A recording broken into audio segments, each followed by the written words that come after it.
Hello everyone, Mr. Happy here, and welcome to Mondays with Mr. Happy, aka Mr. Happy Mondays, the weekly Q&A show where you ask me questions and I answer them. Still at PAX in Seattle currently, so we're going to be doing it kind of in the same format that I've been enforcing the past few weeks, where I just do one continuous video and I answer as many questions as I can. There were like 46 questions, and on top of that, I've already looked through, there's a lot of really long ones, so again, apologies if I missed them, and yes, I will probably be looking to try and only answer one question per set of questions just to try and be as timely as possible. If I miss your question because it's like really, really long, like if you think that that's the reason, it might be because it's hard to get to. It's hard to get through all of those. I can get like one or two of those in per video, and that's pretty much it. So we're going to jump right into the questions. The first one is a repost from week 54. Hello, Happy. First post on the forums and a scaled bonus for the question. I'm sad because now it's actually their second post because the repost is the second one, the first one. Anyway.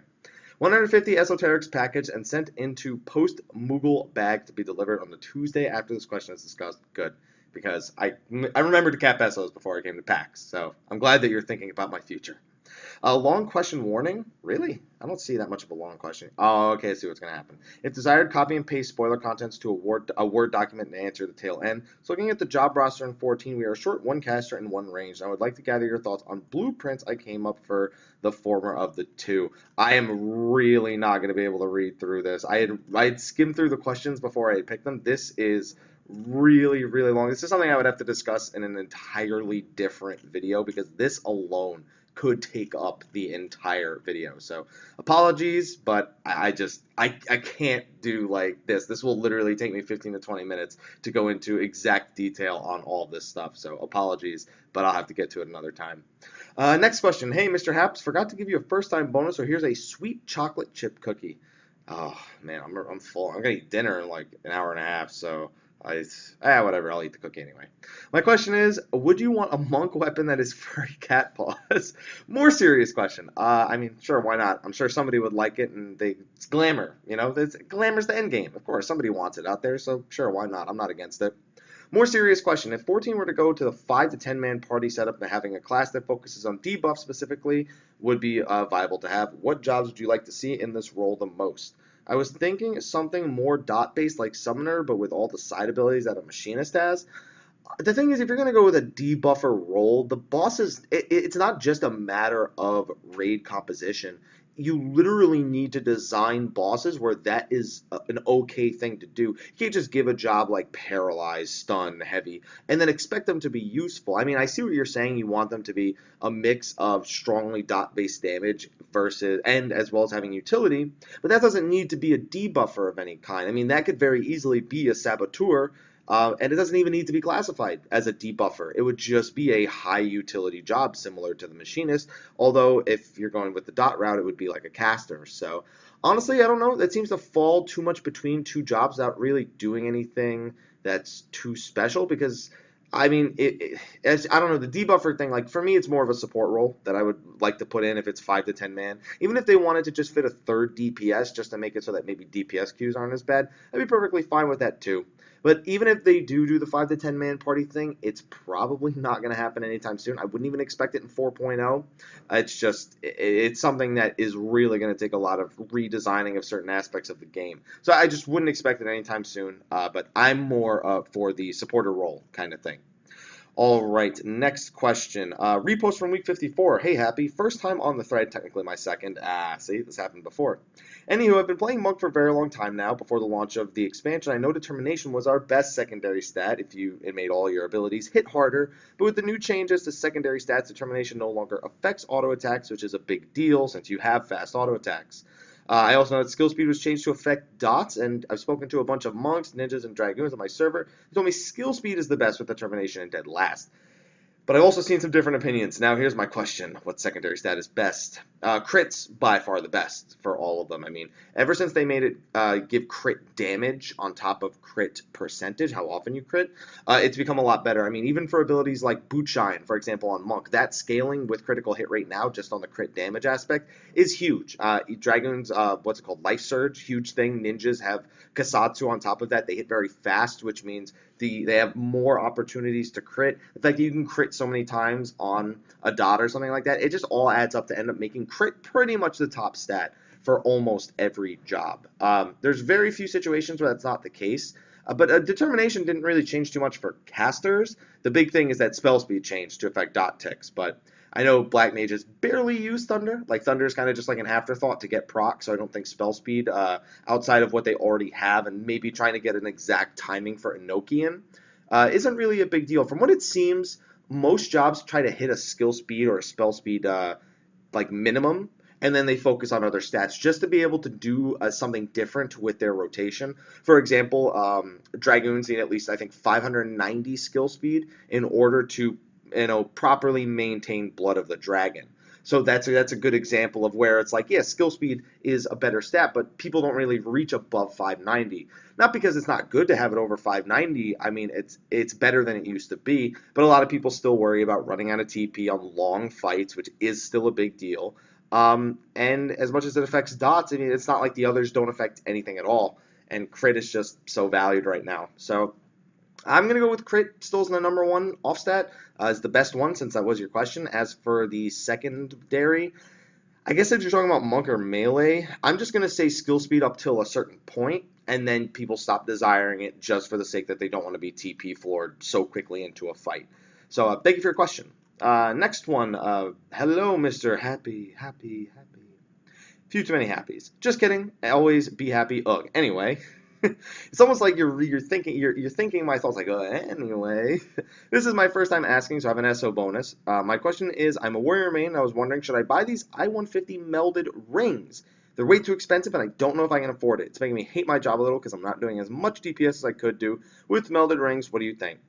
So the whole point of melded rings, by the way, is not because it is the highest DPS output. It is because it is the highest net main stat gain. So you can gain a bunch of strength and still have a bunch of vitality in order to, maintain some of your effective health pool. If you're not doing things like Savage, you could just straight up wear slaying accessories for everything. You really don't need vitality accessories if you're an experienced warrior doing, just Alexander Normal or Ravana, Bismarck, things like that. In Savage, eventually you seek to get a mix of slaying and pentamelded accessories, but it depends on your budget. If your budget doesn't allow for it, you can just run, I think triple fending, double slaying is the standard if you're not doing crafted accessories, something along those lines. So if it's gonna cost you all that money, dude, don't spend it. I mean, don't get me wrong, not like Guild does a whole lot in the game anyway.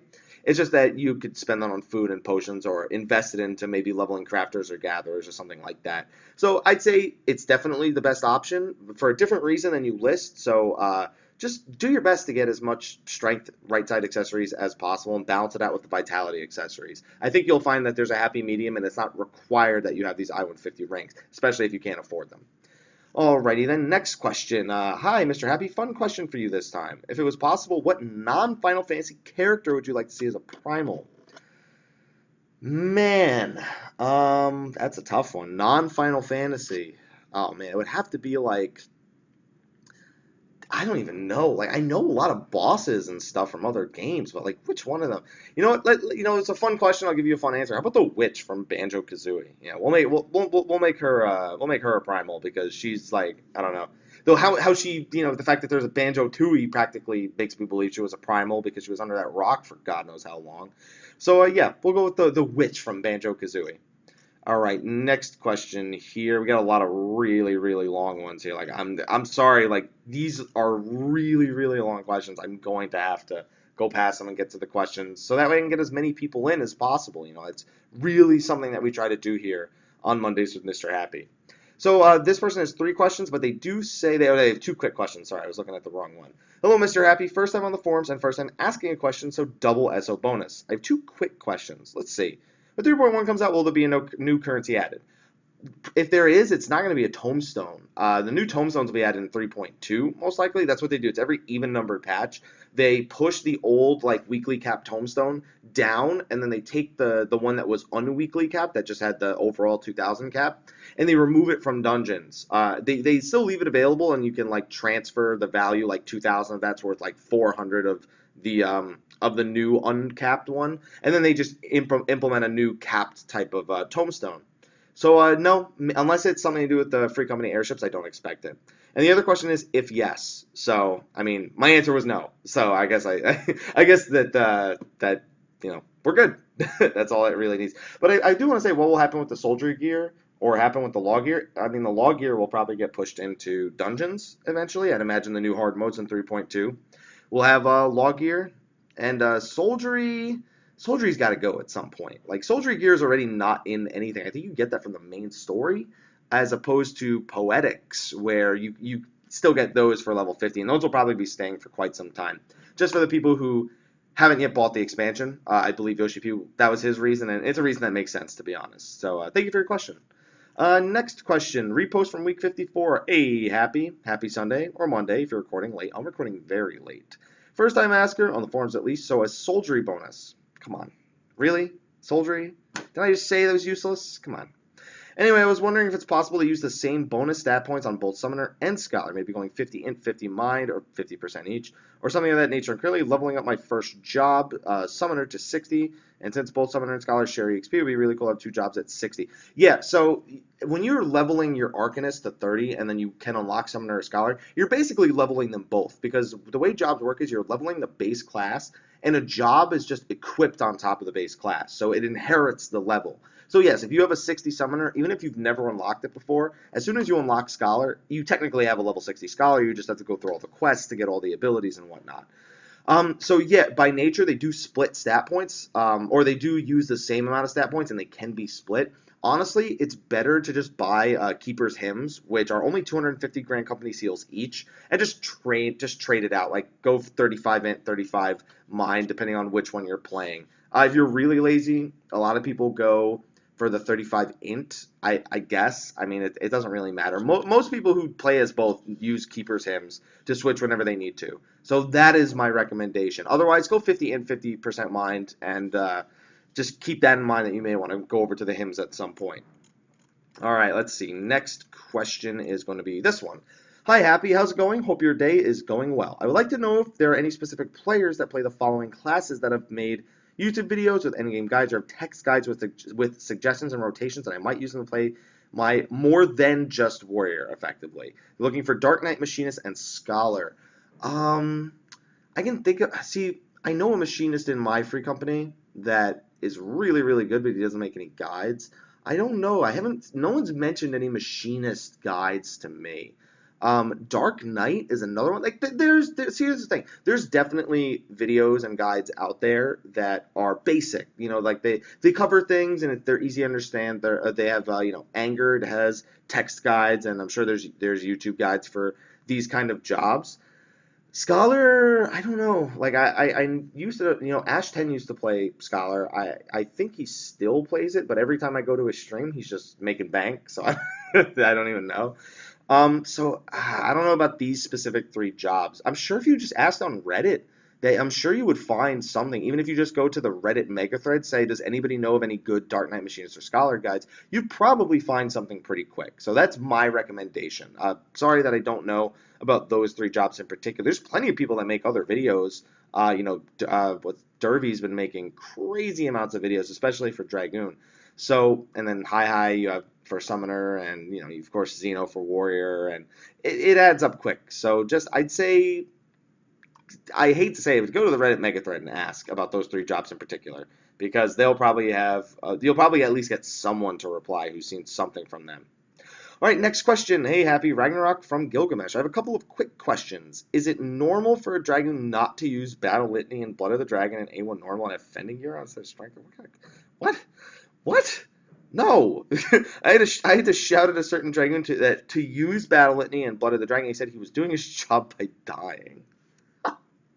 It sounds like you're getting trolled pretty hard. If a dragon says that their job was to die and they literally put on all this Fending Gear, it sounds like you were just getting trolled. That's not normal. And what's the best item level to enter for A1 Savage? Just I-185-ish. Like, that's really it. You could do it on I-180 realistically, but it depends, because if if people aren't really doing their job properly, then you need the higher item level. It's really easily obtainable. Me and the great raid group are about to enter it once we get the group together. Last question: will be looking forward to more content in the future. The new 24-man raid, new relics, A5 and 8. Of course, I'll be doing stuff for all of that. Still working on some of the stuff from 3.0. I mean, there was a lot of new stuff. And I got to make sure I fully understand it before I go out and make the videos about it. So don't worry, all of that is still in the work. And, well, thank you for supporting the channel, and hopefully you'll support it when I do videos on those things as well. Next question. Hello, Michael. How's it going, man? It's going good. If only answering one question, pick number 3. I said you're going to give me the option. I am actually going to take it. Apologies. I see these other 2 questions don't take too long, but I'm going to take that opportunity just because, like I said, 46 questions this week. No, so you said that the new airship exploration sounded to you like the new Dynamis. I don't have any knowledge of it besides your Let's Plays on 11, so can you cover how it worked? So Dynamis, I'm not going to explain like saving spots in Dynamis. That was irrelevant to the way that I meant it. It was basically just the zone you went in a limited amount of time in there, and you just killed a bunch of trash mobs. Like, they usually had some unique abilities you wouldn't see outside in the open world. They would come in large groups. Killing certain enemies would give you time extensions. Certain bosses had unique, I don't want to say they had unique abilities. They pretty much had the same abilities as all the lower level ones, but they I guess they had like one unique ability that would make the fight a little bit harder. Like orcs had an AoE charm, which could be a disaster if it ever didn't get stunned. So that's, I guess, one example. And then they had a few unique enemy types in there, but it was mostly just clearing out really powerful trash mobs where you had to CC them correctly. You had to make sure that tanks were holding the mobs correctly, make sure all your pulls were done correctly and safely, and you had to keep in mind patrols versus enemies that were standing still. So it was pretty basic. It was basically just trying to grind out gear, maybe beat a boss at the end to try and get some currencies for upgrading relic weapons, which a lot of people, since I've said that, are kind of thinking maybe the new Dynamis needs airship items, which wouldn't surprise me too much. But yeah, it's going to be the same thing in 14, similar at least from the way they describe it, killing level 80 to 90 enemies, having rare gathering nodes that pop up after the enemies have been cleared, so it'll involve gatherers a little bit on top of people who do battle, so making sure to gear my miner up. It's going to be great. All right, next question. Hello, Mr. Happy. First time asking a question you see, esoterics. They wrote me a poem. First time asking a question you see, esoterics for you and for me. It's like Dr. Seuss wrote me a question. Okay, that was awful. Okay, I'm glad you said it.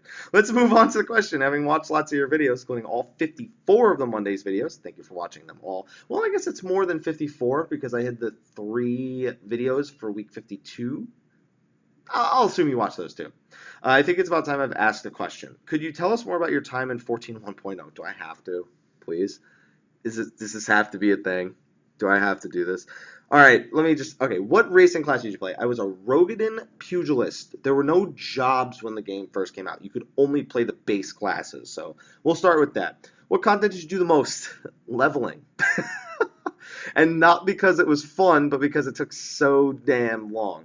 I also did a lot of Zamiel Darkhold, which was a good endgame dungeon at the time. Ifrit hard mode also was pretty important, although I did over 100 Ifrit hard modes before quitting again. And I think I got the sword like 4 times. I never got the spear, and I was actually a Lancer main at the time. Again, jobs still weren't around, so there wasn't a Dragoon. So I did 107 kills, never saw a lance because of the way the drop system worked at the time. And I stopped playing again for a really long time. Went back right before the game shut down because a friend asked me to, and it didn't matter because everything sucked. I tried doing Hamlet, that sucked. Tried grinding out the base parts of my relic, that sucked. It didn't suck as bad as 11's relic. Don't get me wrong, but it still sucked. Would you have continued playing if the game wasn't built in the Realm Reborn? No. The game was crapola. Looked pretty, but it's basically like taking like a Bob Ross painting and just putting it over a pile of shit. And that's the basic way I could think to describe 1.0. No, I would have not played it if A Realm Reborn hadn't been built. So now that I'm done reliving those memories, I think we can move on to the next question. Hey, what's happening, Haps? Hey. I consider myself a mid-core player. Oh, this is going to be good. Someone who can raid for a few hours, a few days out of the week. Lately, I feel like there's an infestation of hardcore casuals, players who have time yet make no content progression. On the other hand, you have hardcore raiders that want my soul to purely raid for 25 hours a week, time I don't have. Blame 2.0 for allowing players to be floor carried through content because it created an influx of players who would rather wait for Echo over gearing or nerfs because trying for anything leaving before trying anything leaving players like me stuck in limbo. I do agree. I do agree there is a lack of mid-core content. And it's something that I've actively spoken out against, or spoken up about, I guess I should say. So I completely feel your pain because that's kind of what Coil was. It wasn't hardcore endgame. It was really middle core rating. The only hardcore endgame I feel was probably Savage, and that happens to be the case right now. There's just a huge gap between the softcore and the hardcore content. Um, I guess what I propose to the devs, I don't think making another difficulty is the right way of going about it. They just need to design things with the idea of difficulty between Alexander Normal and Alexander Savage in mind. Like, I think it would almost be better for the mid-core raiders if it was something that wasn't Alexander, because there's only so many times you can look at the same boss before you're like, I don't care anymore. So maybe even if like the Free Company Airship stuff was mid-core, I would probably be a fan of it. I just think that's all they got to do. They just got to take something and design it for mid-core. Other than that, I really don't know what they can do other than add another difficulty to Alexander Normal, or to Alexander in general. So hopefully that is a good answer to your question. What do we have next? What do you think they will do for the next relic? Grinding. I mentioned it earlier that some people have been suggesting that maybe you'd need stuff from the Free Company Airship content, which seems that you're agreeing with as well. So it would make sense. It's just that people are going to be a little intimidated if that's the only way to get things. And then if it becomes a matter of can you just buy it versus do you actually have to go and do Free Company Airship stuff, I have a feeling it is going to be some dungeon stuff, some Fate stuff, maybe a few unique quests. But he said it's the same deal. It's time for power. That is the theme of the Relic weapon. So expect that whatever you have to do, expect to have to do it a lot. That's really all I can say.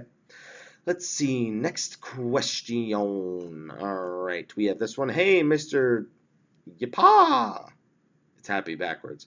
First time question. Experience bonus. You probably have a lot of experience regarding guild and friends in gaming. So recently my friend stated that he was bored of the game. Yet we haven't done coils, crafting, gathering, ponies, Bismarck, red butterfly, extreme, Ravana, or leveled any other job and most of the content in the game. He loves the game but doesn't seem interested anymore and he doesn't want to quit. What's your opinion on this?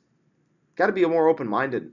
I mean, that's like games that give you a story. They give you things to do outside of the story, whether it be gathering collectibles or unique challenges.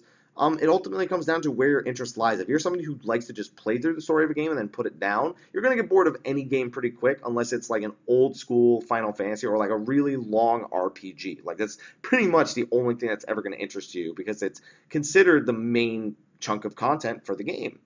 The only thing is to just try and sit him down and be like, listen, just try this, man. Just try it. I can understand if you don't end up liking it, but at least sit down and try it. Like, don't just write it off without actually doing any of it. And you have me to do it with. So that's what you should say to him. Don't forget, you have me to do this with. So it's not like you're going about it alone, man. We can play it together, and hopefully that will rekindle his interest in the game. I mean, you can't force somebody to like the game. Just keep that in mind. Sorry, I'm gonna have to take a sip of water. You can't force it on someone. It has to be natural. They have to like it. So if it doesn't happen, it just doesn't happen. Don't worry about it. Let me take a sip of this real quick. Oh, I need that. Yeah, my throat's getting a little hoarse or just a little scratchy. I think I may have to cough a little bit. There we go. Okay, next question. So I see there are two questions here. Hey, Mr. Happy, longtime fan, newbie poster, and first-time asker. Considering my questions are in regard to 2.0, you get a lovely poetics bonus. Oh. Let's see. Okay, so the two questions seem intertwined, but they're actually not that long. I'm just starting now to get into real tanking. My first tank challenge is tanking World of Darkness. This frightens me as a 24-man raid with only two other tanks. At least an inexperienced tank, it makes me stressed. I know the concepts of tanking and all. I'm mostly worried about being criticized and talked down. It already sounds like this is a big reason why some people don't tank, is they're afraid of the pressure. Just because there's only two other tanks to assist you, just take the main boss every time and face it away from the group. Like, if you're ever nervous, that is literally all you have to do. Just be like, I will main tank. If you don't do that, then it's literally just pick up whatever ads you see. And that's it. Like, it's really, the tanks barely assist each other. They pretty much just do whatever it is they're supposed to do for their specific group. And World of Darkness is really really, really, really easy to tank. The only thing you have to make sure you're doing is the mechanics. Like the first boss, make sure you're turning away from the Doom attack so that way you don't die as the main tank and the boss goes wild, for example. That's pretty much all there is to it, especially if that's your first challenge. It's really one of the easier things that you could be introduced to as a less experienced tank. And as regards to your second question, would you have any WOD specific tips? Well, I just gave you one with the first boss turning around to when it's doing the Doom attack. And there's really no better tank for any reason. Like I tanked the first two bosses as a ninja. All right, you'll be okay. Do not worry at all, my friend. Just you'll be okay. All right, you'll be K, as they say in the League of Legends community. Thank you, Gangplank. Anyway, hopefully you can get through it. Just make sure to give us a status update at some point, or if you decide to ask another question or something like that. Thank you. All right, long question, long question. Here we go. Here's another normal one. What are we looking at here? Oh, we got plenty of time still to answer questions. I'm really up in the camera, by the way. Hey, Haps, repost from week 54. Question for Mondays with Mr. Happy, aka Mr. Happy Mondays, where we ask questions and you answer them. Regarding classes, what would you think about a class that uses HP as a primary resource? So, and uses MPTP to regen health. I mean, that's what I thought Dark Knight might be originally. It's risky, though, because there's so many very tight health checks and healing checks in the game, and you don't want to have a job that's hindered in using their abilities at those times. It's another thing if it's like the occasional sacrifice of health, like for example, Black Mage is using Convert. I mean, that's a sacrifice of health. Blood for Blood is technically a sacrifice of health if you get hit while it's on. But this, and you say using MPTP to regenerate health, but then you have to balance because the global cooldowns have to be. It'll take. I think it's possible. I think it's possible to take some balancing with the global cooldowns and exactly how much health you're using versus how much health you're regenerating. Because yeah, like you said, they would have to have a really high health pool, and even then, if you give them a really high health pool and they become invincible, even with this whole health regeneration thing, then it becomes a problem on the other spectrum. I would like to see some more interesting resource usages outside of just like I guess stacks and TPMP. I don't know if health is really a good resource to draw upon with the way that the game is designed, and health checks are a very, very real thing. So I don't know. Lower resistance to attacks, we all saw what happened to that. They can't ever. Dragoons had a higher health pool and lower magic defense, and you saw what happened to them. I don't think we can go down that route again. But health as a resource has to be very careful, but I won't say it's impossible. It's always possible if they can find a way of balancing it properly. Holy moly. All right, that question is really long. Gonna have to move on to the next one. Next question, App A. Good day, Mr. Happy. First time asking on the forums, posted late last week after the video was made. So PAX Prime VIP front of the line access all week because we all know you're SOCAP. If you could somehow have given that to me, you would have been a lifesaver. Mel and I would have been eternally grateful for that. Unfortunately, you're making it up, so now I'm upset. So trying to find a question you've never been asked before. I know you have said on a few occasions you enjoy the interaction with Twitch.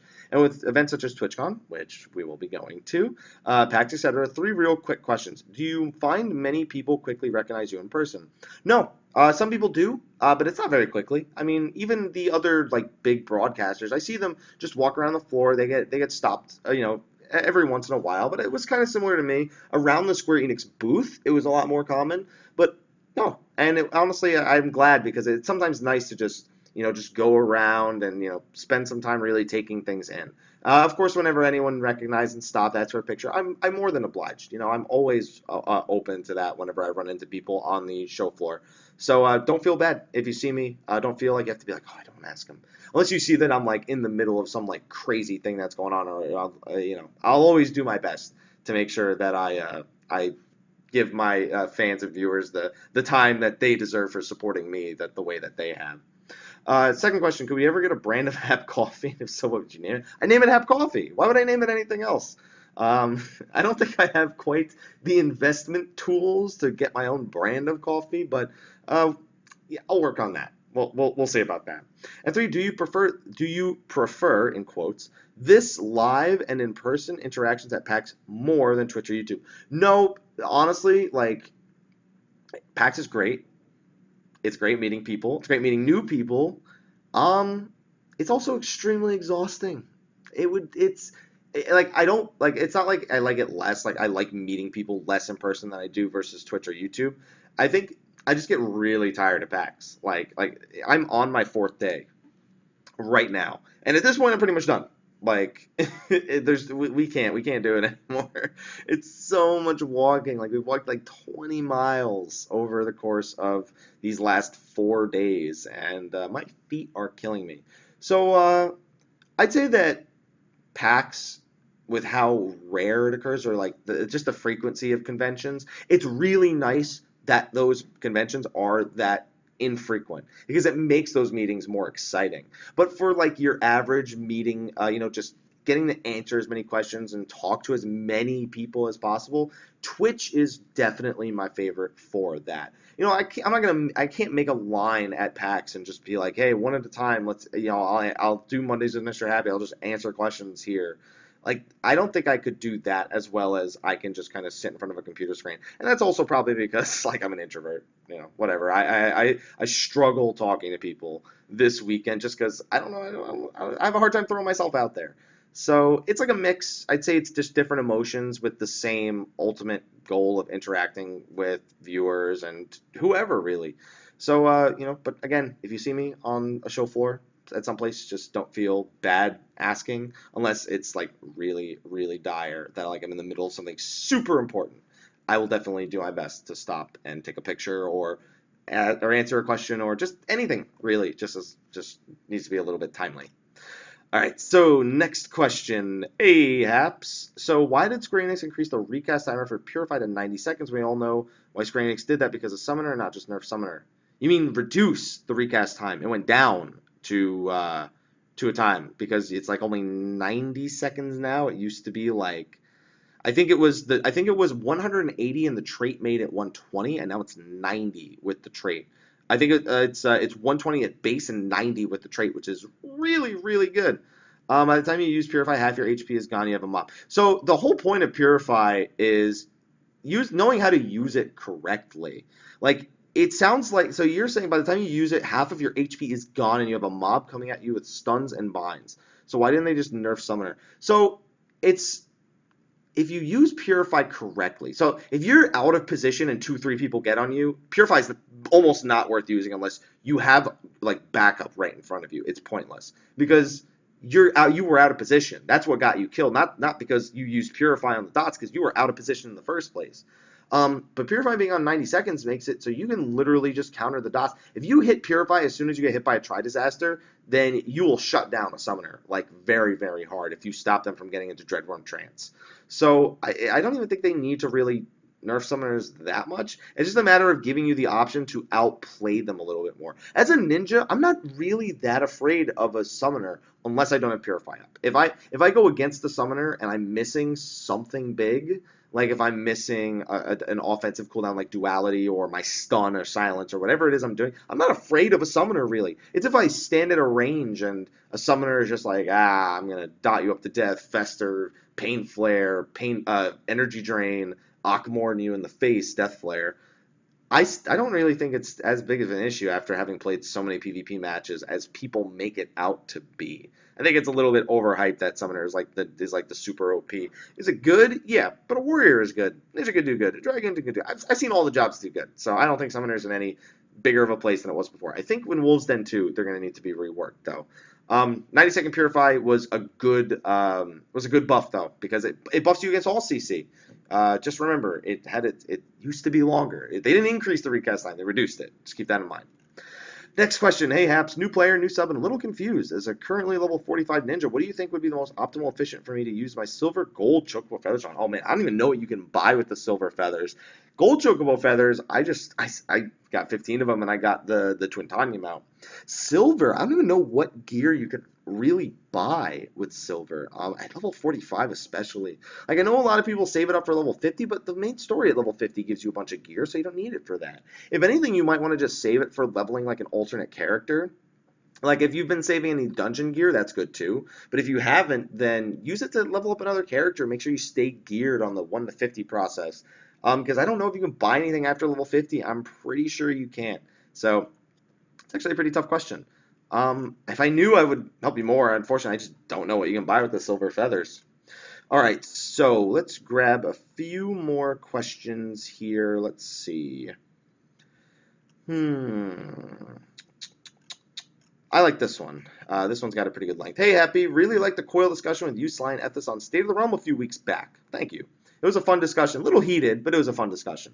I know many of the hardcore folks were happy with the increased difficulty, but I think this may have a negative effect long term on the raiding community. Alexander Normal has almost no challenge, and you have A3 Savage breaking up many groups. My question is, do you think the majority of the community is happy with Savage difficulty, or do you think that most miss the difficulty of Coil pre-Echo? I will say I'm not sure about how they could change this without making a third difficulty, which would waste development time, or making Alex Normal harder. So I have mixed feelings. Like I was mentioning earlier, I don't feel like there's a mid-core real level of content. And I don't know why they made normal as easy as they did. They said it was for the story, but it could have. They said it would be Coil with Echo, and it is definitely easier than that. I feel like Coil with Echo would have been an adequate mid-core challenge for most people. I think Savage is, for people like me, I'm happy with Savage. I know there are some people who haven't beaten some of them, but are happy, that are looking forward to the challenge. And, the thing is, statics that were around before the expansion, that were content with this middle core difficulty because not everyone was playing that well. It's really, really good for them because they weren't really trying to be on cutting edge. They just wanted to clear it eventually with a group of people and have fun doing it, learning the fight, and eventually getting the loot.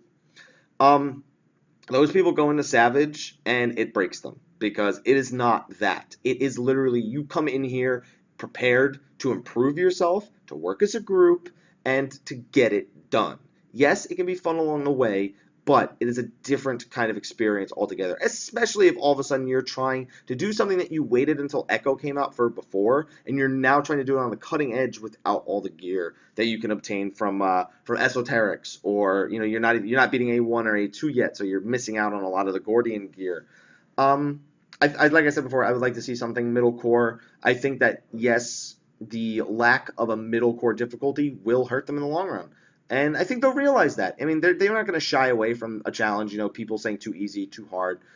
They take that feedback. We've seen that in the past. So as long as people keep providing feedback, then I think everything will level out and everything will be okay. All right, next question. I don't even know if this question, this is like 3 lines long. Is the fact that I don't have a main job a fault on my end or just a criticism of me? I find it funny that one time I said, it was said you have everything 51 and what's your favorite? I said none. And while I still do 5K hours in. So I guess just saying that you like to play every job, there's nothing wrong with that. That's your playstyle choice. I will say, though, that if you're ever looking to get into Savage raiding, as we were just saying, you would need to pick at least one, maybe two at most, and really buckle down and learn them in and out. Because having everything as a main is a very strange thing to do. You can't literally be in a Savage 8-man group, just be like, yeah, I want to play this tonight because, I don't have a main. You literally are, you can't just change what you're playing on the fly like that unless everyone's willing to do it. So there's nothing wrong with it. I mean, especially if everything's 51, then that's how you're playing the game, that's how you're enjoying the game. I wouldn't say anyone can say that's right or wrong in any capacity. I love when I scroll through questions and I see one that just says, skip this. I'm assuming it was edited because the question was answered at some point. Oh, there's 2 or 3 questions here where somebody else said, ignore it. All right, so there's 2 I can skip right there. So 2 of the 57 questions were good to go. All right, so I'm gonna go to the last page here, and I'm gonna try and see if there's any more questions I can really get. You guys wrote a lot of really long questions. Maybe if I was back home, I could answer more of these really long questions, but it is really, really hard with 45 or 44 questions to really get through all of this. So let me grab 2 more questions and then we will wrap this video up and I will get it on YouTube for you guys. Hello, Mr. Happy. No bonuses as this is not my first time, but I will send you some good RNG vibes. Oh, yeah. I had an interesting conversation with a free company friend the other day. He said he found it annoying when DPS don't finish off an enemy, like when the enemy has only a sliver of health left. But as a Dragoon, I do that all the time. If I'm using cooldowns and such on my DPS, I feel like I should be using those big hits on enemies that have a considerable amount of health. And enemies that can be killed off by the tanks are things like Mercy Stroke, ranged DPS like Misery's End or Assassinate, and casters like Dots and AoEs. For example, if an enemy has 100 HP left and I know my next attack will do 1,000 damage, then wouldn't it be better to use that 1k attack on an enemy that has more than 1,000 health and the remaining 900 damage doesn't go to waste? It is, but what is really frustrating, because like sometimes as a tank I'm really happy. My group leaves the enemy alone, I mercy stroke it, I get the heal. Great. It's another thing when people leave it at like 9% and then go full blown ham on the other ad. It's a little annoying, because then, especially if you have like two, three, four mobs and they do it on the first mob, do it on the second one.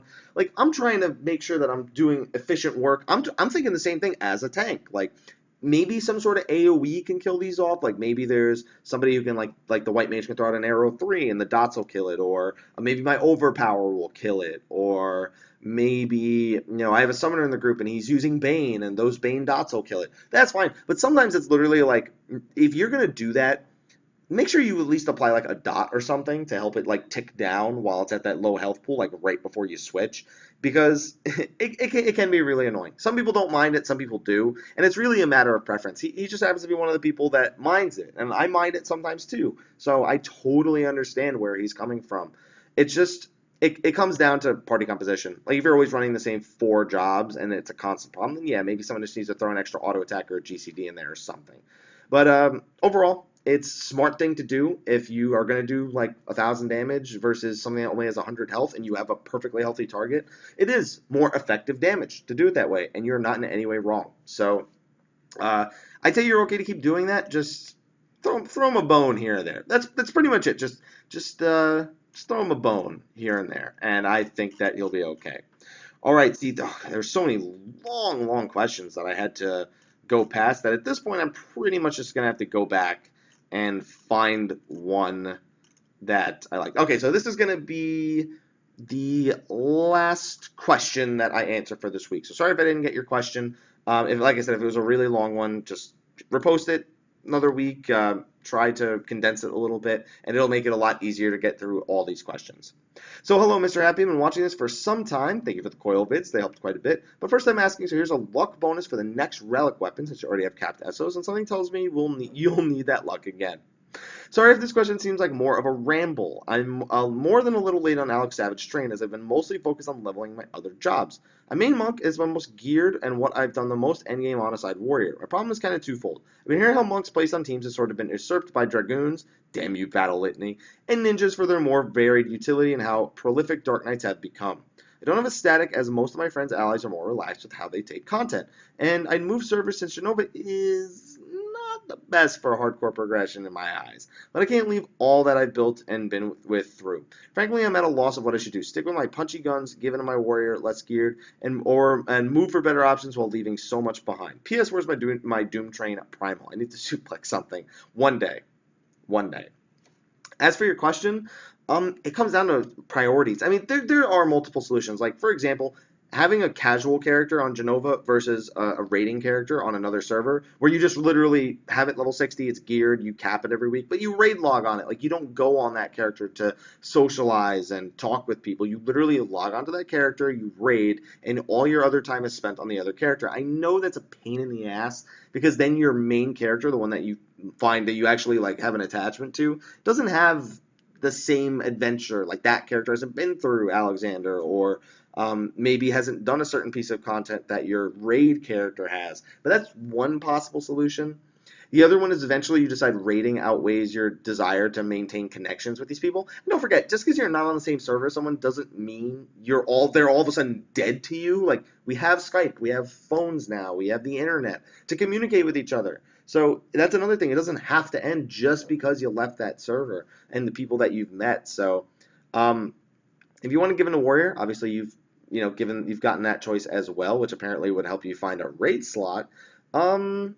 Less geared with the occasional tank anxiety, yeah, that's kind of rough. You probably want to stick with monk, in all honesty. And don't get me wrong, people that are saying, yes, Dragoon Ninja is probably the better overall, in fact it is, the better overall raid DPS composition. Monks are no slouches. People just, they check what the flavor of the month is. What did the world first group use? Oh, that? All right, we're going to use that and nothing else, because whatever, we don't give a shit. It's obviously the best. As opposed to like, yeah, this monk is good. Bring him. They don't care. Oh, this paladin's really good. Bring him. They're trying to bring the job and not the player, which is the problem, which narrows what you're able to add to your raid group. And it's an issue I have with the mentality of some people, especially if you're not on the cutting edge. It doesn't matter what the hell raid composition you run, because you're not on the cutting edge of content. You can beat it with any composition at this point. Like the weapons, the armor, everything. It can all be done. So I'd ignore those people. Honestly, I know that's not the best solution, but don't listen to them at the very least, and them trying to convince you to change mains. If you like Monk, you like Monk. Stick with it. Try and find a static on the server on Genova. I know it's hard. If it doesn't work, you really have to then decide what your priorities are. I'm sorry, but that's really your only choice at this point. Anyway, thank you everyone for your questions this week. I'm going to go get ready to eat a nice, delicious dinner and then get ready for an early flight back tomorrow. Sorry this came out later in the day, but we've been really busy, so it was the best that I could do. So thank you for coming by. Be sure to ask your questions for next week's episode. And anyway, thank you again. I will see you all with a lot of stories in the coming week from PAX. And until then, take care. And now I'm going to exit. Bye-bye for real.